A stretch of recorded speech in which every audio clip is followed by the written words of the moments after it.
RG Kar medical college হাসপাতালে junior ডাক্তারের মৃত্যুর ঘটনার প্রতিবাদে রাজীবপুর বিড়া অধিবাসীবৃন্দদের উদ্যোগে অনুষ্ঠিত হলো এক প্রতিবাদ মিছিল। উক্ত প্রতিবাদ মিছিল বিড়া বল্লভপাড়া প্রাথমিক বিদ্যালয়ের সামনে থেকে শুরু হয়ে বিভিন্ন অঞ্চল প্রদক্ষিণ করে স্টেশন সংলগ্ন মন্দিরের সামনে শেষ হয়। রাজীবপুর বিড়া অঞ্চলের বিশিষ্ট সমাজসেবী শরীফুল হাসান মিন্টুকে মিছিলের সিংহভাগে নেতৃত্ব দিতে দেখা যায়। সাংবাদিকদের মুখোমুখি হয়ে শরীফুল বাবু জানান যে মেয়েটির প্রতি এই নির্মম অত্যাচার চালানো হয়েছে, এটা খুব ন্যক্কারজনক ঘটনা। আমি তার তীব্র নিন্দা করছি এবং দোষীদের কঠোরতম শাস্তির দাবি জানাচ্ছি। উক্ত প্রতিবাদ মিছিলে পা মেলালেন বিশিষ্ট সমাজসেবী অর্পণা দাস, আরতি দাস, দীপক দাস, স্বপন দাস সহ সমাজের বিশিষ্ট জনেরা।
স্বাধীনতা দিবস উপলক্ষে বৃহস্পতিবার শাসনের পাকদহ বালিপুর এসপি স্কুলে জাতীয় পতাকা উত্তোলন করেন ডিইসি কমিটির সভাপতি তথা দাঁতপুর গ্রাম পঞ্চায়েতের উপপ্রধান আব্দুল হাই।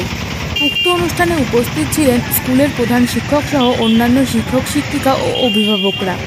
এদিন বিভিন্ন ফলের গাছের চারা ব্যক্তিগত উদ্যোগে স্কুলের কচিকাচাদের হাতে তুলে দেন আব্দুল হাই।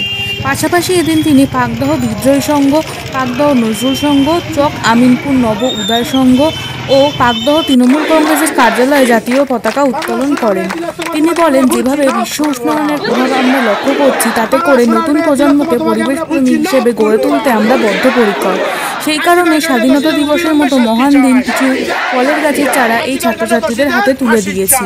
গাছের পরিচর্যা করে গাছগুলো বড় করে তোলার বার্তাও দেন তিনি। স্বাধীনতা দিবসের দিন স্কুলের শিশুদের হাতে চারাগাছ তুলে দেওয়ায় অভিভাবক সহ এলাকাবাসীরা বেজায় খুশি। তার এই কর্মকাণ্ডকে সাধুবাদ জানিয়েছেন এলাকার ছোট থেকে বড় সকলে।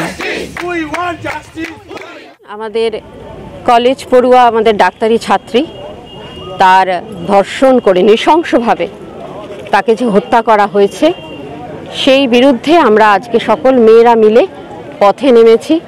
এটা আমাদের কাছে অত্যন্ত দুর্ভাগ্যজনক যে আমরা আজকে এত দূর এগিয়ে যাওয়ার পরেও আমাদেরকে আজকে মেয়েদের নিজস্ব নিরাপত্তা আমাদের নেই। সেই বিরুদ্ধে আমরা আজকে সকলে সোচ্চার হয়েছি এবং সিবিআইয়ের হাতে এই তদন্ত তুলে দেওয়া হয়েছে হাইকোর্টের নির্দেশে। আমরা সিবিআইয়ের কাছে দাবি করছি অতি শীঘ্র যেন আমাদের এই মেয়েটি, যে আমাদের ঘরের মেয়ে, সেই মেয়েটির এই নৃশংস মৃত্যুর যে হত্যাকারী, তার ফাঁসির দৃষ্টান্তমূলক একটা সাজা আমরা চাই। এই যে মিছিলটা করলেন বহু মানুষ, মেয়েটাকে সাজা চাইছেন, আদৌ লাস্ট অবধি কি হবে বলে আপনার মনে হয়? সমাজ বা আমাদের নিশ্চয়ই এই কথাটা আমরা সমাজের একটা বার্তা তুলে ধরছি। এই বার্তাটা নিশ্চয়ই সমাজের সকল স্তরের মানুষের কাছে পৌঁছচ্ছে।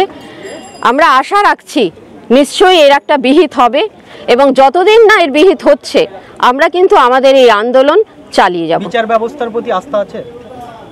অবশ্যই আছে। বিচার ব্যবস্থার প্রতি কেন আস্থা থাকবে না? আমি এই রাজ্যের একজন মানুষ, বিচার ব্যবস্থার প্রতি আমাদের সম্পূর্ণ আস্থা রয়েছে এবং আজকে আমরা মেয়েরা সকলে মিলে পথে নেমেছি এই দাবি নিয়ে যেন এই মেয়েটির যে নৃশংস হত্যাকাণ্ড ঘটেছে তার যেন তদন্ত হয় ঠিকঠাকভাবে এবং ফাঁসি হয় যে খুনি। মুখ্যমন্ত্রীও গতকাল পথে নেমে ধিক্কার জানিয়েছেন, কি বলবেন এই বিষয়টি আজকে আপনারাও? মুখ্যমন্ত্রী অনেক মহিলা নিয়ে কালকে পদযাত্রায় নেমেছিলেন, তার সাথে আমরাও সামিল হয়েছিলাম। আমাদের ওই একটাই দাবি যে আমাদের দোষীর শাস্তি চাই, কারণ সেই মেয়েটি আমাদের ঘরের মেয়ে। কারণ একটা ডাক্তার আমাদের সমাজের একটা স্তম্ভ, তা সেটা যেমন তার বাড়ির লোক তাকে তৈরি করে, ঠিক একই রকমভাবে আমাদের রাষ্ট্রের অবদান রয়েছে সেই মেয়েটিকে তৈরি করার ক্ষেত্রে।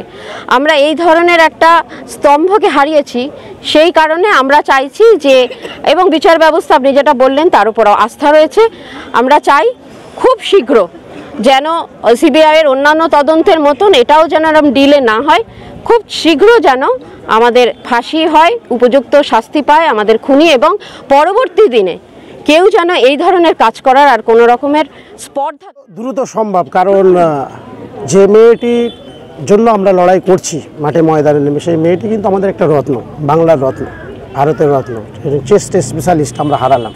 তার জন্য আমরা যত দ্রুত সম্ভব সিবিআইকে বলছি, আমরা যত দ্রুত সম্ভব এর সাজা।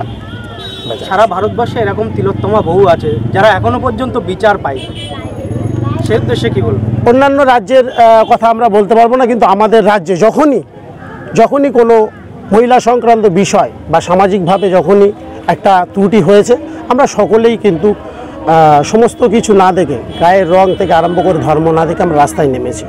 তো আমরা শুধু এই কাণ্ডে নয়, আরও অনেক কাণ্ডেই আমরা রাস্তায় নেমেছিলাম। অন্য রাজ্যের কথা আমরা বলতে পারবো না, অন্য রাজ্যে কেমন চলে সেটা আমরা সকল ভারতবাসী জানি। আমাদের রাজ্যে বাংলায় যখনই কোনো মহিলা মুখ্যমন্ত্রী তিনি পর্যন্ত পথে নামছেন জাস্টিসের জন্য। আমরা তো বাংলা, আমরা বাঙালি।